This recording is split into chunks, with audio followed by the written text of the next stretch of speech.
Buenas tardes a todos. Bienvenidos a la 8ª edición de Pregúntale a los expertos. En esta ocasión lo organizamos conjuntamente el Colegio Médico de Sinaloa, que preside el doctor Jesús Rivera Aguirre, y Laboratorios Delia Barraza, el cual dirijo. Muchas gracias, médicos, clientes, seguidores en redes sociales, familiares, amigos, por acompañarnos. Y muy en especial quiero agradecer al doctor Francisco Moreno Sánchez, que aún con una agenda tan apretada, se dio el espacio de estar con nosotros para venir a platicarnos de un tema de muchísima actualidad. Precisamente se llama Actualidades en Variantes y Vacunas de COVID-19. Muchísimas gracias, doctor Moreno. Valoramos mucho su participación y su apoyo. Bienvenido. Gracias, un honor para mí estar con la gente del bello estado de Sinaloa. Es un gusto y un honor. Voy a pasar a la presentación. La mecánica que vamos a llevar voy a hacer una presentación de aproximadamente 35 minutos. En la presentación toco también la situación que vive México ahorita con la pandemia, evidentemente el tema de variantes, inmunidad y vacunas, y después hablaremos acerca de las preguntas que se puedan contestar, porque como ustedes saben, en esta enfermedad pues hay todavía muchas preguntas sin respuesta. Sí. Muchas gracias, doctor. Tenemos también aquí al doctor Osvaldo Lagunas. Doctor, él es vicepresidente del Colegio Médico de Sinaloa y la semana que viene va a tomar protesta como presidente. Doctor, unas breves palabras, por favor, ¿nos puede dar?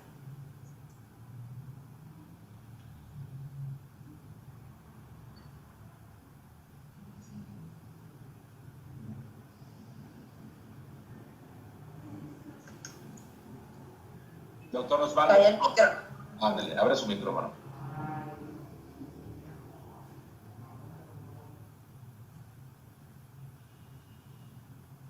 Doctor Osvaldo, por favor, encienda su micrófono. ¿Listo? ¿Me escuchan? Sí, doctor.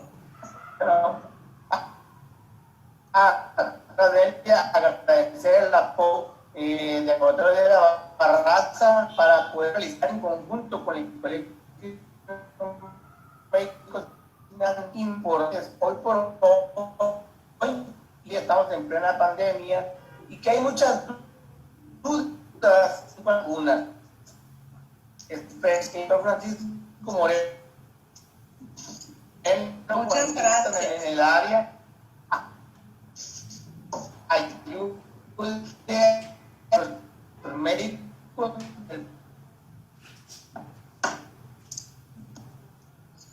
Doctor, muchísimas gracias, doctor Lagunas. Pues, sin más, le voy a ceder la palabra a Leticia Cano Barraza. Ella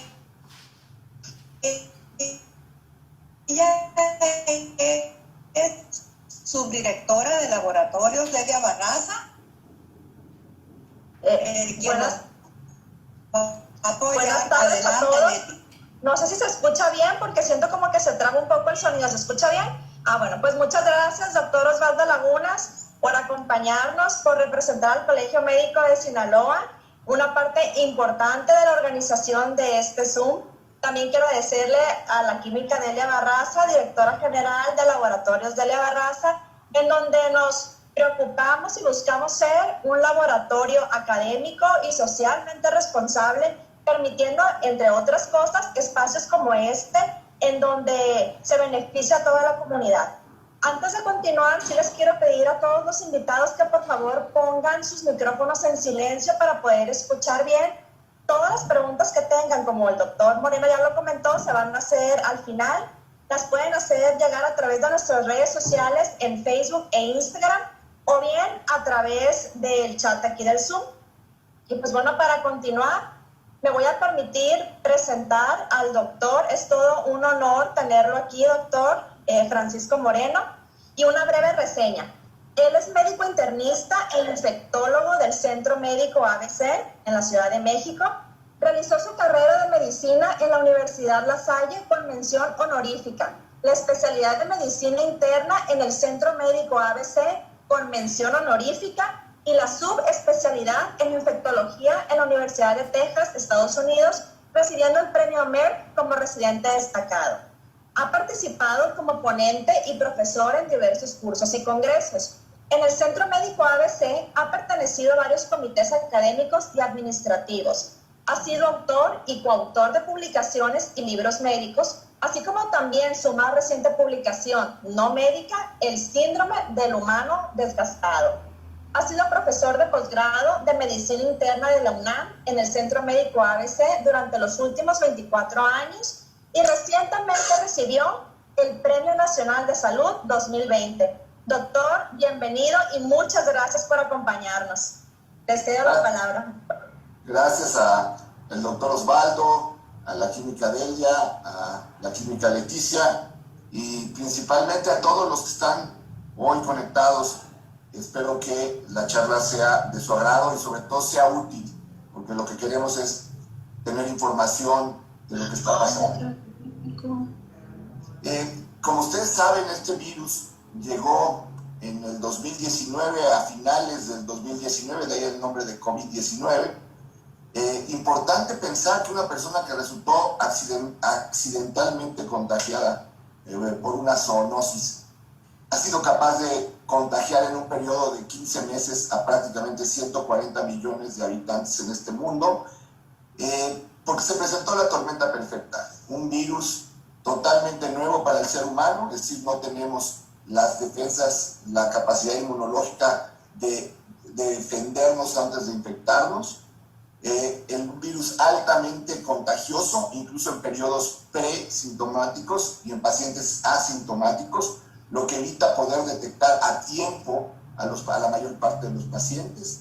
Y en un mundo totalmente globalizado, en donde una persona puede viajar de un lugar a otro en 24 horas y estar en cualquier parte del mundo. Todo esto ha generado que la enfermedad se haya dispersado en el mundo a una velocidad enorme. Lo primero que quisiera que vieran en esta gráfica es que desafortunadamente el virus también tiene mortalidad y por cada 100 personas que tienen en el mundo COVID, 2.1 fallecen.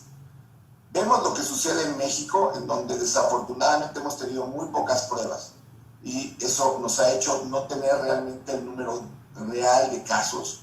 Y la mortalidad que se presenta, según estas estadísticas que presenta la Secretaría de Salud, es de 8.1% de los pacientes que se infectan. ¿Qué quiere decir? Que a diferencia del mundo, en donde mueren 2.1 de cada 100, en México mueren 8 de cada 100. Ahora, ¿qué ha pasado con la pandemia en México? Este es el reporte diario de casos en México.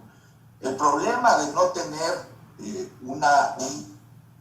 una detección de todos los pacientes que se están enfermando por el bajo número de pruebas hace que no sepamos cuándo es el pico de la pandemia, cuánto iba a durar la pandemia y de cierta forma nos hemos mantenido a ciegas. Tal vez sí que se pensó que el pico de la pandemia iba a ocurrir en mayo del año pasado y ocurrió 8 meses después, en enero de este año. Realmente la otra cosa que es importante ver es que siempre México ha tenido pues al menos 1.500, 2.000 casos diarios reportados y eso ha hecho que tengamos un sistema de salud agotado, cansado, fatigado, igual que una ciudadanía desesperada por lo prolongado de esta pandemia. La otra cosa que quiero que vean aquí en la gráfica del lado derecho es que la mortalidad de esta enfermedad ha estado totalmente relacionada al número de casos. Y ustedes me dirían, bueno, pues sí, a mayores casos, mayor mortalidad. Pero no debería de ser así porque deberíamos de aprender de la enfermedad. Y se puede aprender de la enfermedad que les comparto estos datos de España. En España, el año pasado, en esta época, tuvieron una crisis enorme con una cantidad de casos que sobrepasaron el sistema de salud, con una mortalidad elevada, con personas falleciendo en casa. Después tuvieron el aplanamiento de esos casos y cuando tuvieron el segundo rebrote, sabían qué hacer. Sabían que había que hacer más pruebas, sabían que había que aislar a los enfermos, que había que detectarlos en forma temprana, monitorizarlos y llevarlos al hospital cuando así lo necesitaran. Y de esa manera vean el cambio que existe en mortalidad comparado con México, en donde la mortalidad siempre ha estado relacionada con el número de casos. ¿Por qué ha pasado esto en México?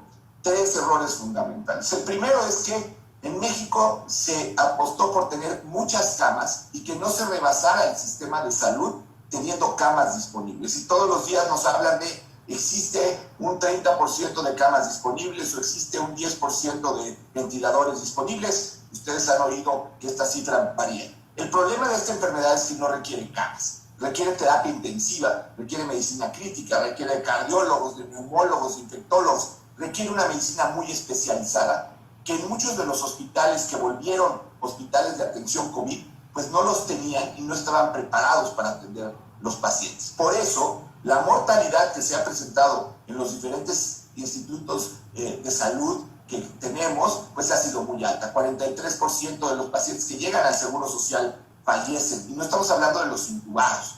Esto no es porque nuestro sistema de salud público sea malo. Esto es porque volvemos hospitales que no estaban preparados para atender a estos pacientes, hospitales COVID. Hospitales que tienen 300 camas y 10 ventiladores.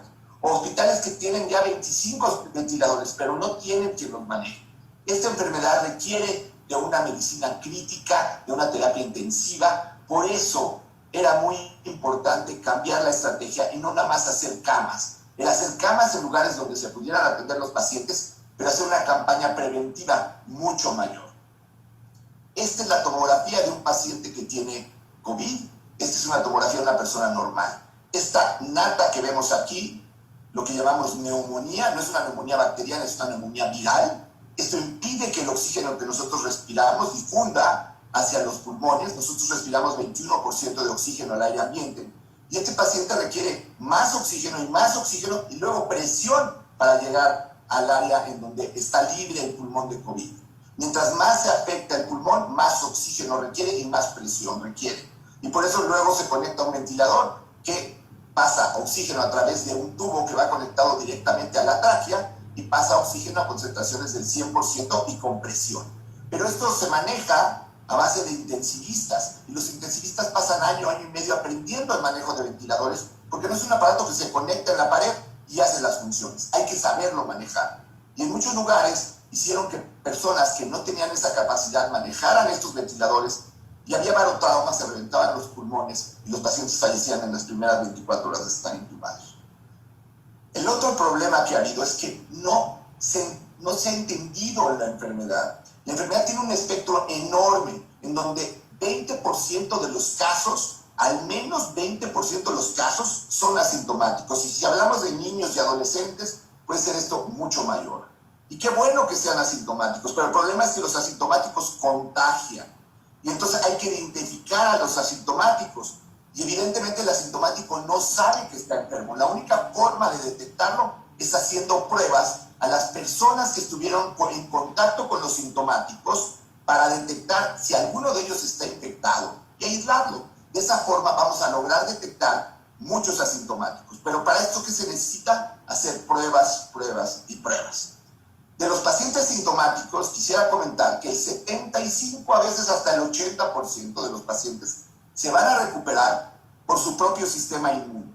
Y esto es importante entenderlo, porque esto se ha prestado a que remedios, test, sustancias químicas se hayan vuelto muy recomendadas, porque me tomé un té de Jamaica y me curó del COVID. No, lo que te curó del COVID fue tu sistema inmune. Pero si ese jugo de Jamaica lo vuelvo caro, lo enfrasco, le doy publicidad, pues mucha gente compra ese jugo de Jamaica y no entiende que lo que está curándolo es su propio sistema inmune. Porque si hay personas que son asintomáticas, pues hay personas que también se van a curar sin necesidad de tomar remedios especiales. Esto también ha vuelto muy difícil la evaluación de los medicamentos que sí funcionan para el COVID. El problema que tenemos es con esta área, en donde los pacientes llegan graves, como con esa tomografía, y hay que ser atendidos en terapias intensivas, porque si no la mortalidad aumenta. Es difícil lograr controlar una pandemia cuando somos el país 157 en pruebas por millón de habitantes. Solamente en América, Nicaragua y Haití hacen menos pruebas por millón de habitantes que México. ustedes vean los números de muertes, esta es el área de muertes, que tienen los países que nos rodean. Incluso Honduras, un país pobre, ha hecho más pruebas por millón de habitantes que nosotros. De esta forma, no hemos podido detectar estos asintomáticos y hemos mantenido una pandemia en ascenso. También perdimos la posibilidad de implementar la medida de prevención más importante. ¿Por qué? Porque ahora sabemos que este virus es totalmente respiratorio en su transmisión. Es decir, olvídense de sanitizar los pisos, las paredes, la recámara del paciente que está enfermo. El virus se transmite por el contacto con una persona que está infectada y que al hablar, gritar, toser, cantar, estornudar, va a dispersar dos tipos de gotitas en donde viene el virus. Gotitas respiratorias, gotitas de saliva, unas muy pequeñas que pueden mantenerse en el aire, en superficie del aire, sobre todo si esto no está ventilado por largo tiempo. Entonces la persona que está ahí en un cuarto cerrado con una persona que está infectada se va a contagiar por esas gotitas que se mantienen en suspensión en el aire. Pero también hay gotitas más grandes que pueden llegar si estamos en una distancia relativamente corta y nos infectamos a través de los ojos, de la nariz y de la boca. Por eso hay que mantener una distancia, por eso hay que mantener los espacios bien ventilados, por eso hay que evitar que haya reuniones en lugares cerrados con personas que están potencialmente enfermas. Esas gotitas también pueden caer a la superficie de un mueble, de un escritorio, de un poste de transporte, y si yo toco esa superficie me puedo contaminar las manos. Y si yo me llevo las manos a la cara, como lo hago frecuentemente, 15, 20 veces por hora, se sabe que una persona se lleva las manos a la cara, me voy a autoinocular. Pero esta permanencia del virus en estas superficies es muy corta. Entonces, el lavado de manos es importante y hay que realizarlo periódicamente. Pero lo más importante es mantener el área protegida, el área aérea.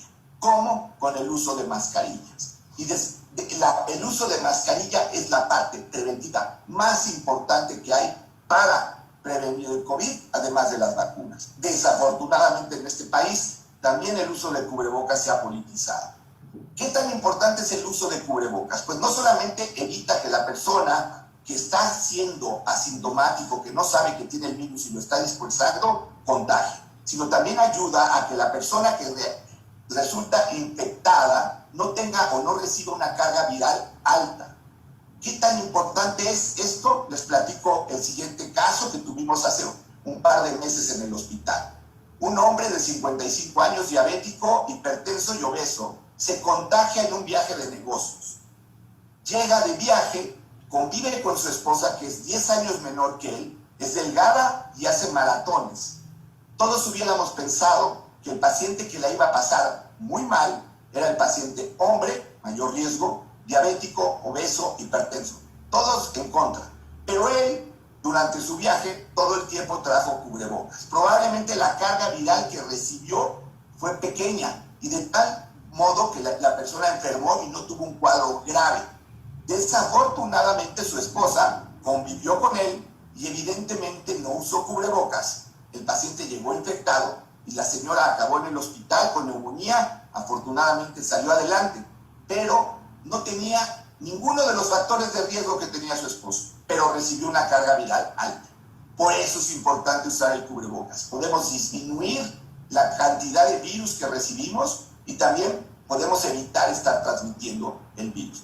El uso de cubrebocas es una medida de solidaridad con los demás.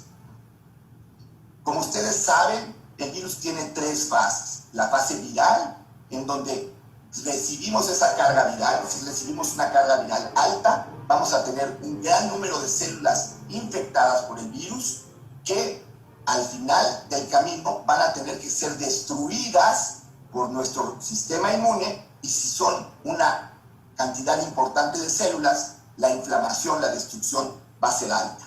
Si de alguna manera ese virus tiene la capacidad de entrar a muchas células, porque tenemos un número alto o elevado de receptores de enzima convertasa, como existe conforme vamos aumentando en edad, o como existe en hombres más que en mujeres, pues la la infección de más células lleva a que esa inflamación sea mayor.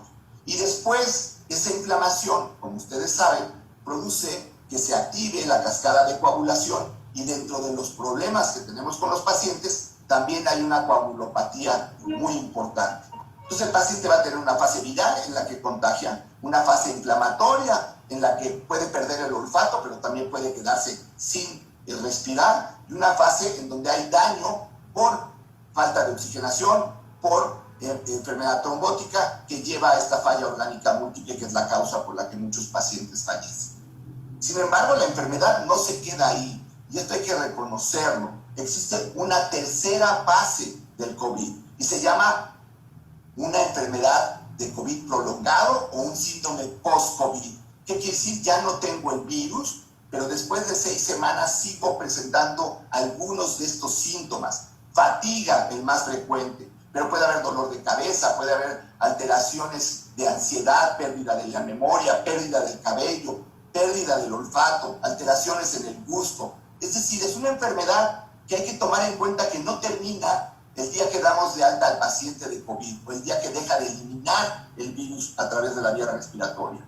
Por eso ahora tenemos que ser cada vez más multidisciplinarios y vigilar a los pacientes por este periodo extensivo de enfermedad. Entonces, ¿qué quiere decir esto? Que estamos ante una enfermedad muy complicada, una enfermedad nueva y de la que tenemos pocas opciones de tratamiento, por lo que las estrategias que urgen tomar son estrategias más hacia la prevención. En mi manera de ver, el uso de cubrebocas debería de ser obligatorio, porque es mayor el riesgo de andar diseminando COVID que el de tener un coche que emite gases tóxicos.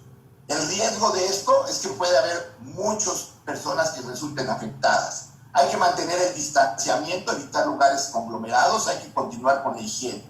Eso es muy importante.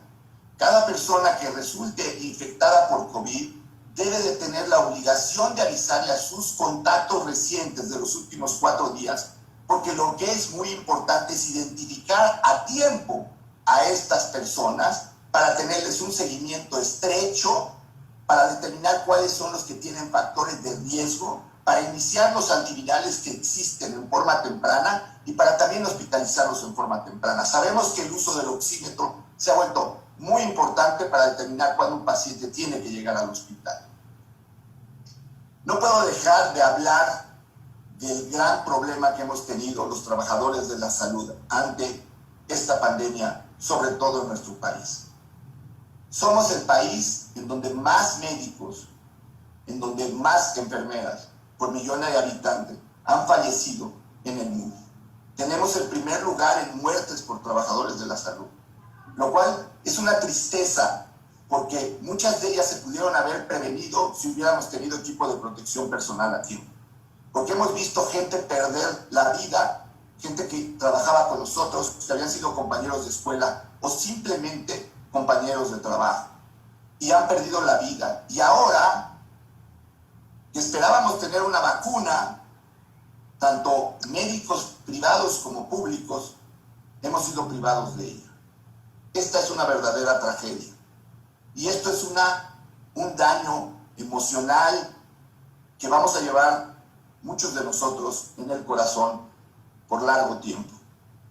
¿Qué pasa cuando una persona se infecta? Cuando una persona se infecta, si hoy estuve en contacto con alguien que tiene COVID, tengo que esperarme 4 días a hacerme una prueba, porque si no, ustedes que tienen laboratorios que han montado esas pruebas eficaces para detección, no es que sus pruebas no sirvan, es que muchos pacientes se las hacen antes de tiempo. Entonces hay que esperar hasta el 5.º día para hacerse la prueba.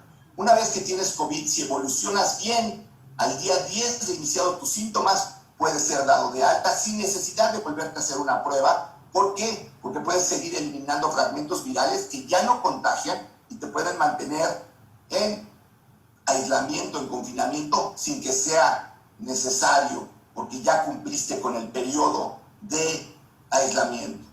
Si te vas a hacer una prueba diagnóstica, tiene que ser a través de una PCR, que tiene un 93% de sensibilidad, o estas pruebas que se han vuelto muy de moda, que son pruebas de antígeno. No hay que confundir las pruebas de antígeno con anticuerpo. Estas se hacen en un pequeño cassette A los 15 minutos tienen el resultado, son baratas, son accesibles, pero no tienen la sensibilidad que tiene el PCR. Estas pruebas tienen alrededor de un 70-75% de sensibilidad. ¿Qué quiere decir eso? Que si hay 100 personas con COVID, esta prueba va a detectar a 70-75. Esta va a detectar a 93. Si ustedes se ponen en contacto con alguien que tiene COVID, a los 5 días tienen síntomas respiratorios. Si tienen una prueba de antígeno positiva, tienen COVID. No necesitan hacerse una PCR. Pero si ustedes se ponen en contacto con una persona con COVID, tienen síntomas y la prueba sale negativa, háganse un PCR, porque a lo mejor es de estos 25 a 30 que sale falsamente negativo. Las pruebas de sangre, las pruebas que se utilizaban para tratar de detectar si tenías anticuerpos, no sirven. Esas pruebas se tardan aproximadamente 10 días en dar resultados y muchas veces no dan o no elevan anticuerpos y por lo tanto las pruebas de este tipo no se deben de realizar. Pero entremos en el tema importante para poder hablar de inmunidad, variantes y vacunas. Lo primero que tenemos que entender qué es inmunidad. Inmunidad es que nosotros, que somos susceptibles, que cuando empezó esta pandemia todos éramos susceptibles en este mundo, nos pusimos en contacto en algún momento con una persona enferma. Este virus tan contagioso rápidamente infectó a muchos individuos y afortunadamente muchos de ellos se curan y mantienen en su sistema inmunológico una defensa tanto de inmunidad humoral como celular que los va a proteger por un tiempo determinado de que se vuelvan a contagiar. Y si la población en donde está ocurriendo esta epidemia llega a tener 70% de personas inmunes, el virus difícilmente encuentra un receptor en el que se pueda mantener activo en el mundo. ¿Qué quiere decir esto? Que si el virus después de 14 días no encuentra un huésped susceptible, no puede vivir en una forma inerte, en una superficie. Se va a disminuir la transmisión de la enfermedad. Por eso queremos que el 70% de la población mundial y el 70% de la población mexicana sea inmune. Pero ¿cómo puedes lograr la inmunidad? Enfermándote o vacunándote. Pero ¿qué pasa si logramos la inmunidad enfermándonos? Pasa esto. Primero, no sabemos cuántos mexicanos han tenido COVID. Se habla de que en lugar de 2,5 millones pueden ser 30 millones. También sabemos que el número de fallecidos desafortunadamente no son 211,000. Son probablemente alrededor de 400,000 o más fallecidos. Entonces queremos llegar al 70% de población inmune a través de enfermarnos. Multipliquen 30 por 3, porque necesitamos 90 millones de mexicanos inmunes para lograr este 70%, somos 128. Entonces también tendríamos que multiplicar 400 por 3. Y entonces estaríamos hablando de que en México habría 1,200,000 defunciones. No podemos depender de que la inmunidad se adquiera por enfermedad. Además de que no sabemos cuánto dura la inmunidad, porque no sabemos cuánto tiempo esta persona amarilla va a seguir siendo amarilla o se va a volver azul. ¿Cuánto dura la inmunidad? No se sabe. Pensamos, por la historia del SARS-CoV, el primo hermano de este, que duró 24 meses, y que el MERS, que duró 34 meses, que la inmunidad en general, en forma global, la media de inmunidad pudiera estar alrededor de 1 año y medio, 1 año. Pero desafortunadamente esa cifra, esta media, no la conocemos. Ahora me van a decir, ¿por qué si tú estás diciendo que va a durar la inmunidad 1 año y medio, ya tenemos reinfecciones? Pues ya tenemos reinfecciones porque hay gente que no es de esta media. Hay gente que a los 4 meses tiene una reinfección, así como habrá gente que a lo mejor dure 3 años inmune. Pero lo que es importante saber es cuál es esta media. Ahora, el problema es que no sabemos cuál es esta media, pero también, conforme va pasando el tiempo, nos vamos a ir acercando a esta media, porque el primer caso en México ocurrió ya hace más de 1 año, ocurrió el 27 de febrero del 2020, ya estamos a 15 de abril del 2021. Entonces, seguramente nos estamos acercando a que los que ya se hayan compuesto de COVID ya lleguen a un tiempo en donde puedan volver a ser susceptibles. Y no solamente pasa esto, sino puede haber variaciones en el virus que haga que las infecciones se presenten más rápido. Y si hay reinfecciones, el primer caso que se documentó perfectamente fue en Hong Kong, una persona que tuvo COVID en abril y que luego viaja a España y por protocolo le toman una muestra y resulta con una nueva infección por COVID en agosto. Y cuando secuencian el virus de la infección de agosto, fue diferente a la que tenía cuando se infectó en abril. ¿Y por qué el virus es diferente? Porque el virus muta. ¿Y qué es una mutación? Una mutación es algo que ocurre en todos los seres vivos. Nosotros somos el resultado de una mutación de millones de años de un homínido. Y el hombre sigue cambiando para ser mejor, para ser más eficaz. Si no, ¿por qué cada 4 años se rompen récords de atletismo? ¿Por qué cada 4 años corre un hombre más rápido los 100 metros planos? ¿O por qué aguanta más una persona para correr un maratón? ¿O por qué no corre más rápido? ¿O por qué nadan más rápido? Porque el ser humano se está perfeccionando. Pero el ser humano tiene muchas funciones. El virus solamente tiene una: replicarse, duplicarse, estarse constantemente replicando. ¿Y qué pasa? Que si tenemos millones de individuos en el mundo infectados por cientos de miles de partículas de virus que están produciendo miles de partículas diarias de virus, pues aparecen estas mutaciones que generan a las variantes. Y ha sido tan importante esto que el virus original de Wuhan, ese del murciélago famoso del mercado de Wuhan, prácticamente ya no existe. Es menos de 1% de los aislamientos que existen. La mayor parte han sido sustituidas por virus que tienen una mayor capacidad de replicarse.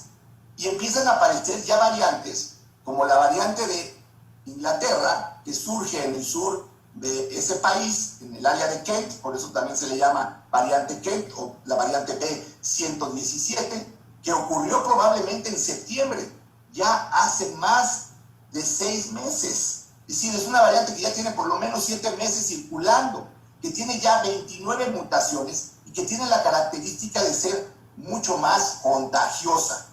Y si bien no sabemos si es más virulenta, al contagiar a más gente produce mayor mortalidad. ¿Por qué? Porque si se enferma más gente en un tiempo corto, más gente va a necesitar hospital en un tiempo corto y más gente va a morir en un tiempo corto.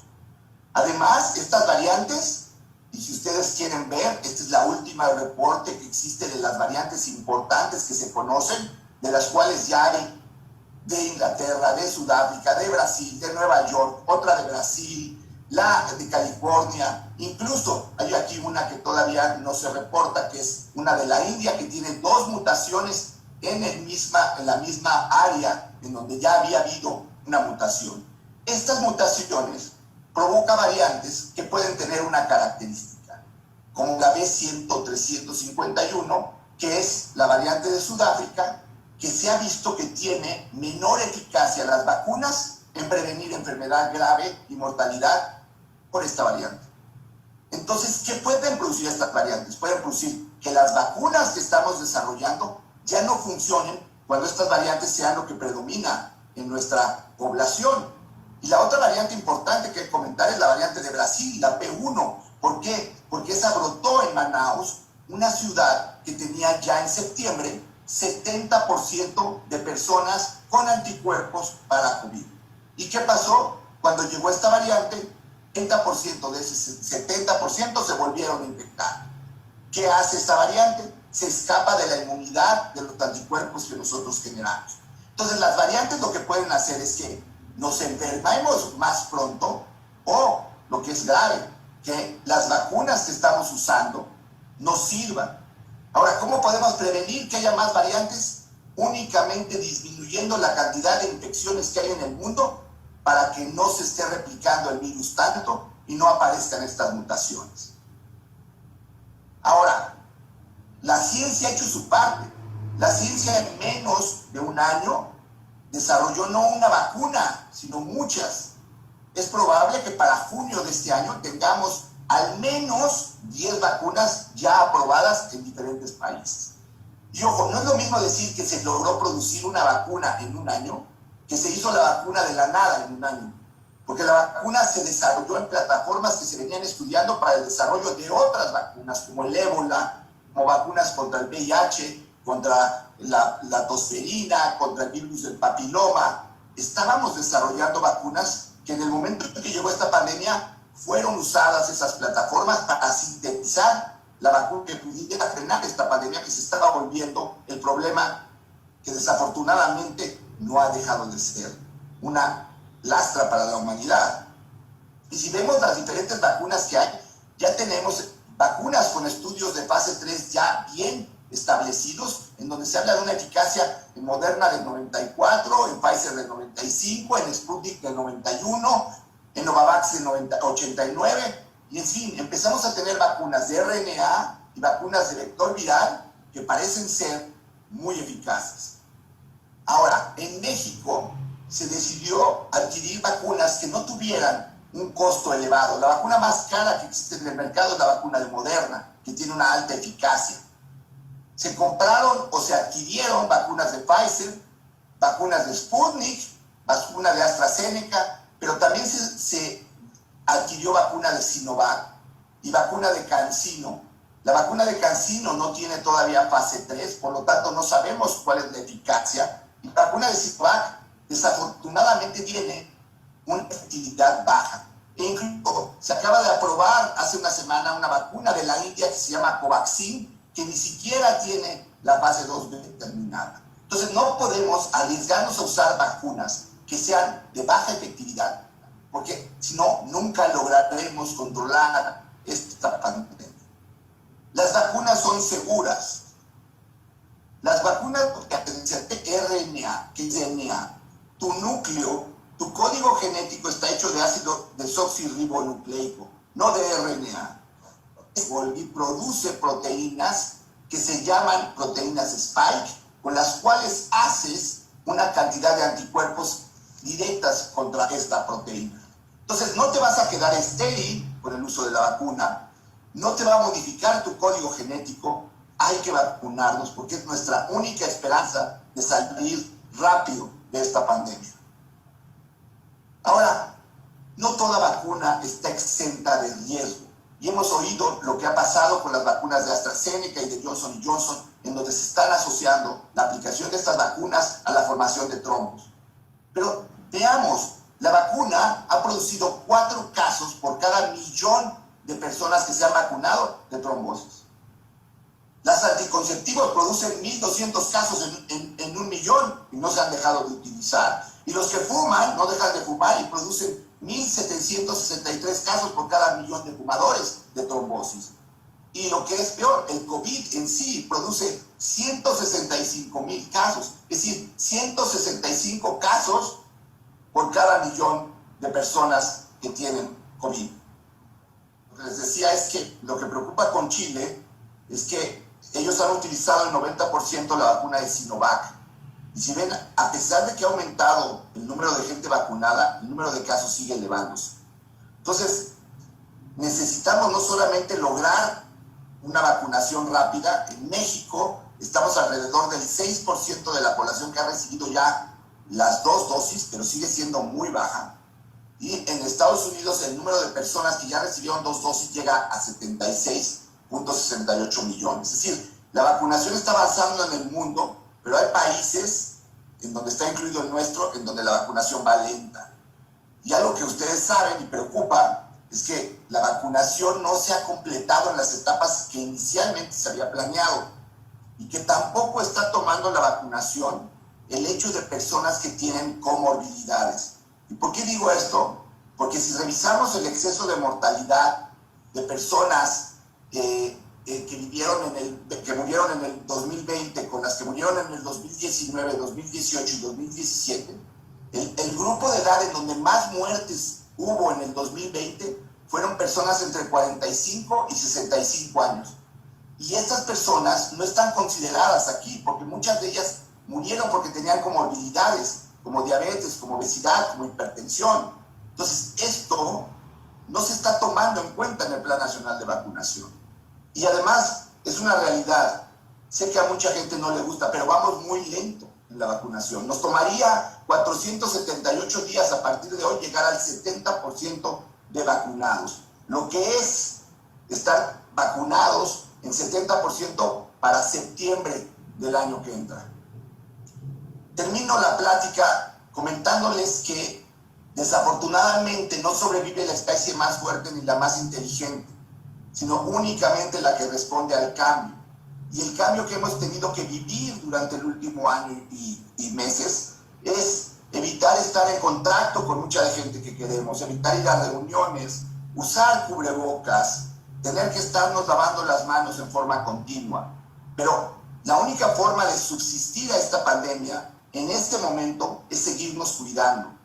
Ya vienen vacunas, ya vienen mejores tratamientos, pero en este momento aún no están. Entonces, cierro la presentación con esta diapositiva y lo dejo abierto para preguntas. Desafortunadamente por el tiempo no va a haber mucha posibilidad de preguntas, pero si hay algunas me gustaría responderlas. Gracias, doctor. Adelante, Leti. Claro que sí. Aquí tengo varias que hicieron por vía Zoom. A ver, dice, una persona que estuvo enferma de COVID y fue asintomática y se vuelve a infectar, ¿qué tan grave sería su enfermedad del COVID por segunda vez o es igual a la primera, que no sintió nada? Habitualmente, la persona en el segundo cuadro tiene un cuadro menor, pero en el caso de pacientes que tuvieron una enfermedad grave, pueden haber quedado con lesión pulmonar o daño en algún órgano que haga que la siguiente infección sea más fuerte. En general, las segundas infecciones son menos fuertes porque ya tienes algo de sistema inmune. Ok. Otra pregunta, si se pueden vacunar con anticoagulantes. También preguntan si se pueden vacunar embarazadas y lactando. Sí, se pueden vacunar con anticoagulantes. Las personas que tengan alergias a medicamentos o personas que tengan alergia a alimentos se pueden vacunar con Pfizer. Solamente aquellos que hayan tenido un shock anafiláctico a alguna de las sustancias de la vacuna. Hay muchas embarazadas, sobre todo en países en donde ya se ha vacunado a mucha gente, principalmente en Israel, que se han vacunado sin ningún problema. Y los bebés nacen con anticuerpos de la vacuna. Entonces van a estar protegidos durante unos 2 o 3 meses. Ok. Si una persona le dio COVID y continúan las secuelas, ¿se puede aplicar la vacuna? Una persona que tuvo COVID se puede vacunar a las 2 semanas de haber sido dado de alta. Aunque tenga secuelas. Aunque tenga secuelas. Las secuelas no son provocadas por el virus, son cambios que ha provocado el virus. Las secuelas es importante manejarlas en 3 áreas. El área emocional, porque muchas de estas secuelas vienen de un daño psicosomático. La enfermedad es muy fuerte, la enfermedad ha llevado a pérdidas de familiares, amigos. También hay que verla desde el punto de vista de rehabilitación, tanto pulmonar como rehabilitación física, cambios de nutrición, aumento de ejercicio. Todas esas medidas están ayudando a que esas secuelas disminuyan. Si hay secuelas particulares como pérdida del olfato o dolores articulares o algún tipo de neuropatía, pues tienen que ir con el médico para que les dé tratamiento para esa situación. Ok. Otra pregunta es, si te sirve de algo ponerte solo una sola dosis de vacuna. La respuesta es sí te sirve de algo, pero no te sirve. Las personas que han tenido Steven Johnson por sulfas, ¿se pueden vacunar? Sí pueden vacunarse mientras no hayan tenido un shock anafiláctico a alguna de las sustancias de vacunas. O sea, si alguien ha tenido un shock anafiláctico a una vacuna, esa es la que se tiene que cuidar. Ok, otra pregunta es, si te pusiste una dosis de una vacuna, ¿te puedes poner la segunda dosis de otra vacuna? En este momento no se recomienda, se están haciendo estudios para ver si se pueden mezclar vacunas, pero lo ideal es que cumplas el esquema de la vacuna que iniciaste. Ok, aquí otra pregunta. Si las vacunas de ARN mensajero B-O inducen producción de anticuerpos, si esto es verdad, ¿cuál es su mecanismo de protección? Sí, al producir tú la proteína, el cuerpo induces a que produzcas el anticuerpo contra esa proteína. La proteína que está produciendo la vacuna es la proteína S, que es la proteína Spike. que es lo que le da la coronita al virus. Y entonces vas a producir anticuerpos contra esa proteína. Doctor, buenas tardes. Yo soy una persona de 73 años. Hace 32 años tuve alergia por sulfas, Bactrim nefe. Me tuvieron que hospitalizar. Solo tuve ampollas en las plantas de los pies, pero estuve un poco delicada. No sé si debo o no vacunarme. Me dicen que no. Vacúnese, no le va a pasar nada. No tiene relación esta vacuna con las sulfas, cualquier vacuna. Cualquier vacuna, muy amable, gracias. Con gusto. Muy amable. A ver, yo tengo, si ya le dio COVID, pero es alérgico a la penicilina, ¿se puede vacunar? Sí se puede. Bueno, parece, de aquí de las del chat del Zoom, parece que son las preguntas. Aquí otras que tenemos, que si cómo podemos saber si la vacuna funcionó, que si hay anticuerpos protectores. Sí, se pueden medir anticuerpos, probablemente eso lo puedan ustedes desarrollar. Hay una plataforma para medir anticuerpos contra la proteína S, específicamente son IgG, y con eso puedes detectar si la vacuna que te aplicaste tuvo buena actividad en tu sistema inmune. No les recomiendo que lo hagan todos, solamente las personas que tienen algún problema de defensas, porque pues en ellos no sabemos si realmente van a elevar anticuerpos con la aplicación de vacunas. Doctor, buenas tardes. Personas con lupus. Perdón, me perdí. Perdón, ¿las personas con lupus se pueden vacunar? Claro, las personas con lupus se pueden vacunar. Aquellas que están tomando inmunosupresores, puede ser que la respuesta de la vacuna no sea tan buena, pero vale la pena vacunarse porque el riesgo en ellas de tener COVID es mucho más grave, que puedan tener un COVID más grave. Doctor, buenas tardes. Yesenia León lo saluda. 2 preguntas rápidas. Primero, su opinión respecto a la reciente notificación del gobierno federal sobre la vacuna Patria. Y la segunda es que si las pruebas que actualmente tenemos disponibles, PCR, antígenos, etcétera, son útiles incluso para diagnosticar las nuevas variables de las variantes, de las que usted nos acaba de hablar. Gracias. La primera, la vacuna Patria es una vacuna que luce como una vacuna muy buena, no utiliza el vector viral de adenovirus, utiliza un vector viral que se llama el virus del Newcastle, y es una vacuna que precisamente está diseñada para tener cobertura contra variantes. El problema de la vacuna Patria es simple y sencillamente que no la vamos a tener hasta finales del 2021 y necesitamos tener vacunas antes de ese tiempo. Ojalá y sea algo que sirva en un futuro, pero en este momento necesitamos vacunas que ya estén posibles en el momento de usarse. Y sí, algo que preocupa es que puede haber variantes que también escapen a la detección de las pruebas de PCR o las pruebas de antígeno que tenemos. En este momento, aparentemente las pruebas que tenemos son lo suficientemente buenas para detectar la mayoría de las variantes que tenemos. Sí, doctor, buenas tardes.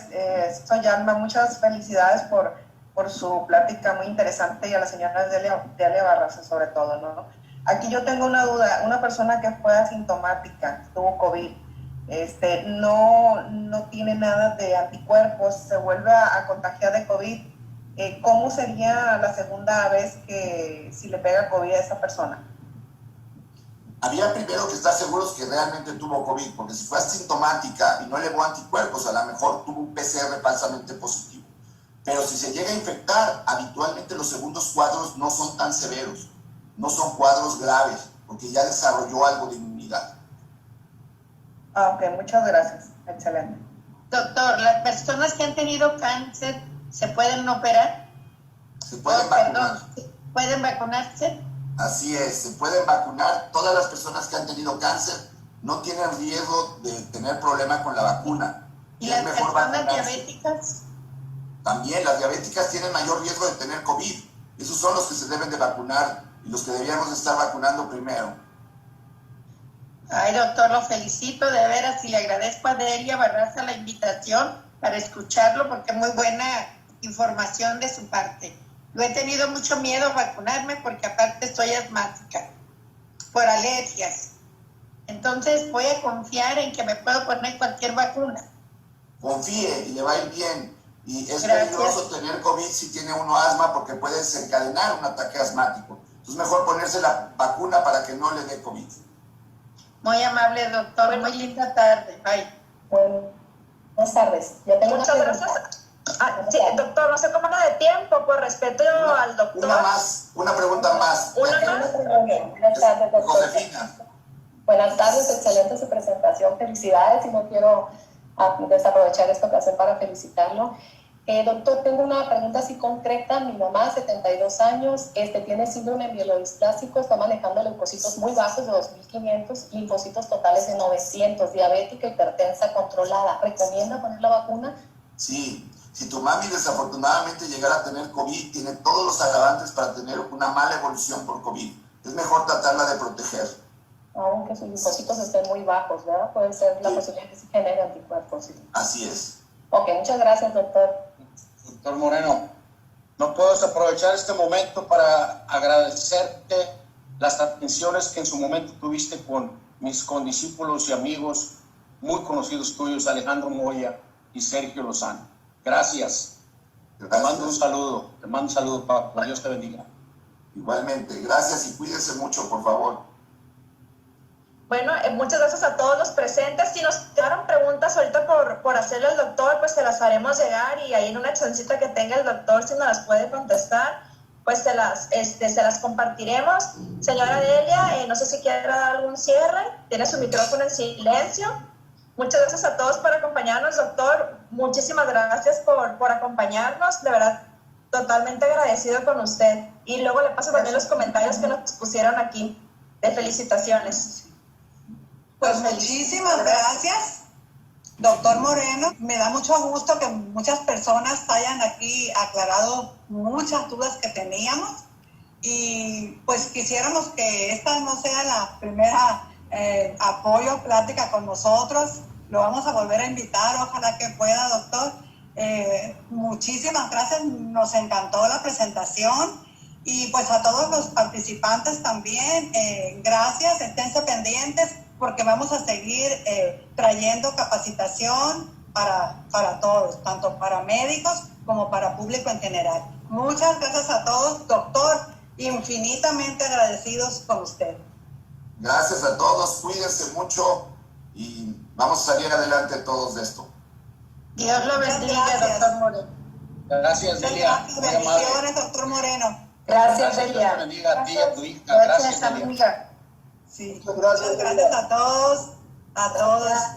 Gracias, Delia, gracias. Sí, al contrario, Gracias, ustedes, Delia. muchas gracias. Me da mucho gusto poder apoyar, poder poner mi granito de arena para que ustedes tengan pues más capacitación, más conocimientos de esta enfermedad nueva que pues por redes llega mucha información falsa para que ustedes tengan una información verdadera y no estén temerosos de ponerse la vacuna. Como dice el doctor, las personas que fuman tienen muchísimos riesgos y fuma la gente más que los que se ponen vacunas. Entonces, pues hay que ir a vacunarnos todos. Van a ser muchísimos más los beneficios que las cosas negativas. Muchísimas gracias a todos y vamos a seguir trayendo este tipo de pláticas. Gracias a ti, Delia. Gracias, Delia. Gracias, bye. Gracias, Delia. Gracias. Gracias. Hasta luego. Hasta luego. Carlos. Saludos. Un abrazo, Enrique. Gracias. Muy bien. Todos los médicos también que nos acompañan, aquí está viendo a varios. La presentación se va a compartir también a través del canal de YouTube y a través de Facebook también. Las pasamos también por WhatsApp, ahí lo pueden checar en redes sociales, los links de de los otros Zooms que hemos tenido. Muchísimas gracias a todos y vamos a seguir trayendo este tipo de pláticas.